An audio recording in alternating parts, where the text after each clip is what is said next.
ಧರ್ಮವೇ ತನ್ನ ಉಸಿರೆಂದು ನಂಬಿರುವ ಧರ್ಮರಾಯನು ನನ್ನ ಸಹೋದರ.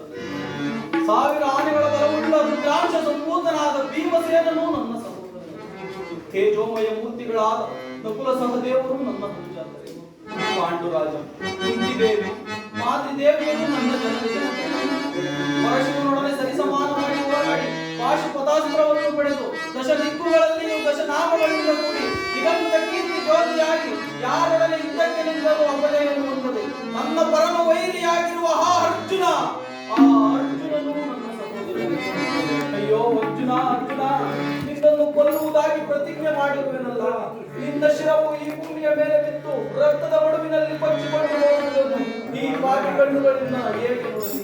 ನನ್ನ ಯಾವ ಪಾಪದ ಫಲವಾಗಿ ಸೂತನೆಂಬ ಅಪವಾದದ ಆಹುತಕ್ಕೆ ಸಿಕ್ಕಿ ಈ ಚಿಕ್ಕದಾದ ದೇಹಕ್ಕೆ ಅಪಾರವಾದ ಬೆಂಕಿಯನ್ನು ತುಂಬಿಕೊಂಡು ಬಾಳುತ್ತಿದ್ದ ನಾನು ಬಂಧು ವರ್ಗದವರು ಯಾರೆಂದು ತಿಳಿದಿರದೆ ಕೊಡುತ್ತಿದ್ದಾರೆ. ಬಂಧು ವರ್ಗದವರು ಇದ್ದಾರೆ ಎಂದು ತಿಳಿಯಬೇಕ. ಈ ಮನಸ್ಸಿಗೆ ಎಂತಹ ಅಭಯ ಸಂಕಟ ಪ್ರಾಪ್ತವಾಯಿತು.